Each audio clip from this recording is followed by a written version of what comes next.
Hey guys, LevelCap here, and today we're taking a fresh look at the 5v5 tactical FPS Due Process. This game is notable for having new weekly procedurally generated maps that keep the gameplay fresh and put a big emphasis on skill. The devs just put out 2 massive updates, and they're sponsoring this video where I'll be showing you all the awesome new changes, which I am more than happy to do. If you're interested in the game, use my link in the description to check it out, and it's also 40% off until the 26th, so now is the time to grab it. Alright, so my first impressions video of Due Process came out in mid-December of last year, and since then a lot of things have changed. And the first major update that I want to discuss is Gunplay 2.0. It's a total overhaul of every weapon in the game, from their damage and accuracy to the recoil, muzzle effects, ammo counters, and more. And the gunplay was definitely one of the original criticisms of the game, and I'm happy to say that Gunplay 2.0 fixes all of those issues. The new recoil animations are much smoother and align better with what you're doing. It's easier to track targets and judge your accuracy. I particularly like how consistent all the guns feel now compared to the previous versions. Some guns before the 2.0 update had almost no recoil, other guns had tons of recoil with jerky animations that made it very hard to stay on sight. Gunplay 2.0 does a great job of making every gun look and feel appropriate for its class and rate of fire. Now, before I get onto the second big part of this update, I do want to touch on a few other improvements the devs have made. The Gunplay 2.0 update also made some key changes to drawing on the tactical map. Now, for those of you unfamiliar, Due Process lets everyone communicate their strategy by freehand drawing on the overhead map, and one of my concerns as a content creator is the amount of art, shall we say, that players tend to draw.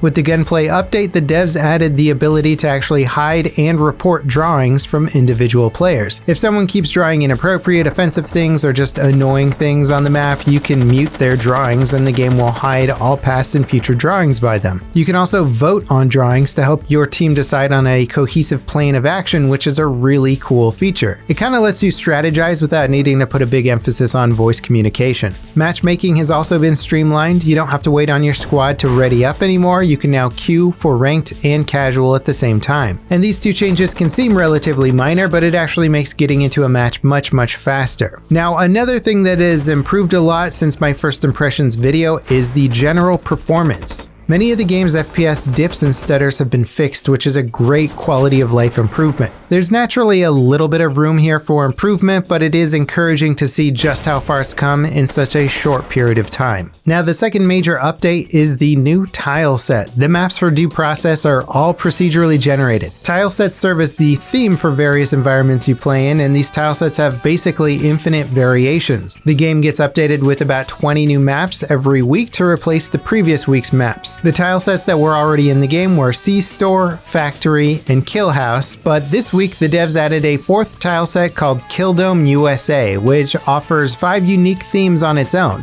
D-Day, Jungle, Castle, Observation, and Pit. And Killdome feels like a Gladiator-inspired TV show, and it's a fun change of pace.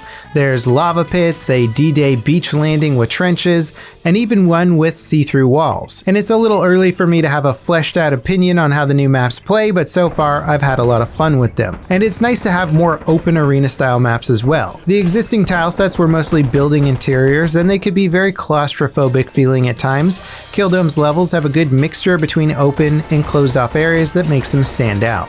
Now, without question, one of the coolest aspects of Due Process is that having procedurally generated maps means players can't scrutinize the same level over and over again until they know every nook and cranny like the back of their hand. The idea is that you learn to adapt as you play and focus on other skill sets. On the surface, this can sound counterintuitive for a tactical FPS, but in practice I think it's fantastic. The sheer variety of getting a whole new set of maps every week keeps it feeling fresh. It also gives new players a chance to get into the game without getting blasted away by veteran players who know every nook and cranny. Overall, this update is really inspiring, and I'd say it justified my initial optimism about this game's future back in December. In that short period of time, the developers have already delivered big updates that directly address my initial feedback and concerns.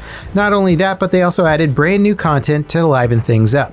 But what's left to do? Where does Due Process go from here? Well, Gunplay 2.0 and Killdome check several items off the game's roadmap, but there's still some exciting things left. object destruction, first-person spectator, new weapons and gear, plus more map tile sets are on the way. There's also more performance optimizations on the way, which should hopefully stop out any sort of lingering FPS drops or stutters.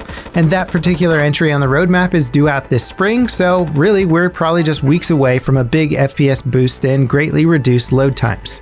In my opinion, Due Process is absolutely heading in the right direction, and I'm excited to see where it ends up.